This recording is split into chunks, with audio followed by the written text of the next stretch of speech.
They have more government experience than either the Republican or Democratic ticket. Gary Johnson, the former two-term governor of New Mexico, and Bill Weld, the former two-term governor of Massachusetts, they comprise the Libertarian ticket. They need to quickly get to 15% in the average of 5 national polls in order to make the debate stage. How can that happen? I'm about to ask. Joining me now, Governors Johnson and Weld. I really appreciate you being here. Governor Johnson, I don't want to beat you up on the whole Aleppo thing. You've been beat up enough on it. But I want to raise this question. I know that you said that you were thinking acronym when you heard Aleppo. I'm wondering, is it also a reflection of those issues that do have your focus and those that do not? Because a hallmark of your candidacy is that you believe in less foreign entanglements. Might that be an explanation as to why you didn't identify Aleppo? No, Michael, no excuse whatsoever. And I know you're doing a poll right now, but not the person on the street is not running for president of the United States. But understanding what is happening in Syria, that it is very serious, that I've been saying now for quite some time that the key to Syria is bringing Russia to the table, believing that Kerry was actually involved in those negotiations, and then seeing, just last night that, in fact, we do have what hopefully will be a lasting ceasefire. You don't want us there, is my point. I mean, you don't want us over there, wherever over there might be. Is it fair to say that Gary Johnson believes that every time we open a base overseas, we put more American lives in jeopardy and not make us more safe? Well, we are there right now. We're going to honor all treaties and obligations, and you can't wave a magic wand and not recognize that we are there. But we're there in the first place because we do support regime change, which I think has resulted in what is happening right now in Syria. And that started with Iraq and Raqqa and the fleeing of Saddam Hussein's loyalists that fled to Raqqa. Governor Weld, talk to me on this issue. What distinguishes your ticket from the Republican and Democratic ticket as we talk about the events of the Middle East in particular? Well, I do think our first inclination is not to support regime change every time we see something we don't like going on in another country. The United States has been at war in one place or another in the world for most of the last 40 years. And it's just too much of a presumption in terms of intervention. We think that Iraq, Syria, and Libya have proven that you don't necessarily effectuate good by going in with military power.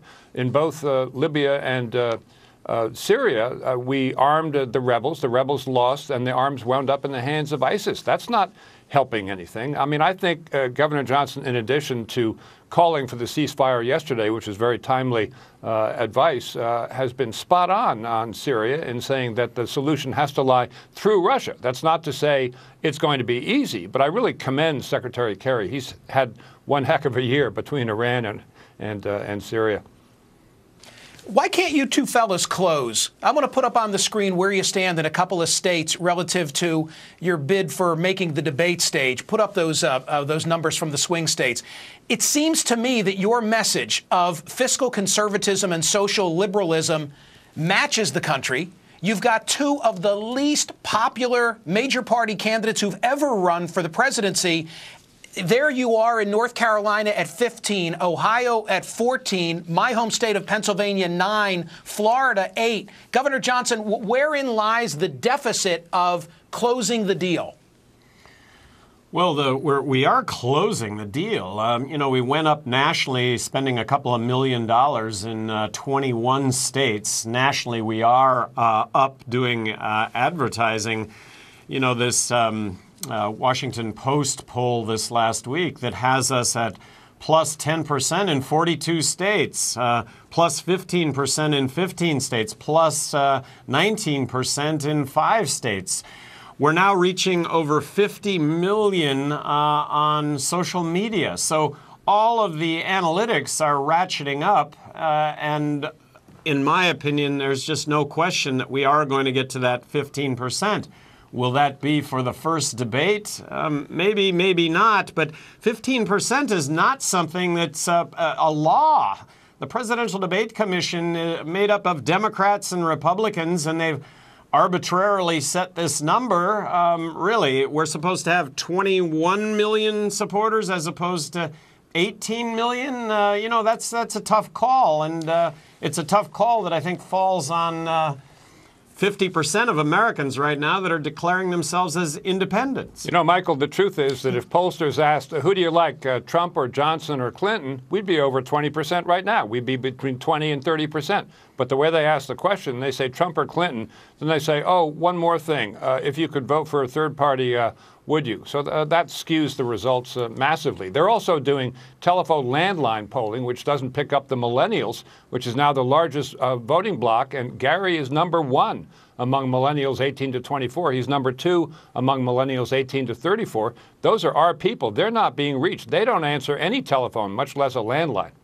And of course, we're talking about Romney this week Governor Romney sent out a tweet this week and said he wants you on that debate stage. And it begs the question, do you have a shot at his endorsement? Are there any other big names that you can bring aboard within the span of the next week?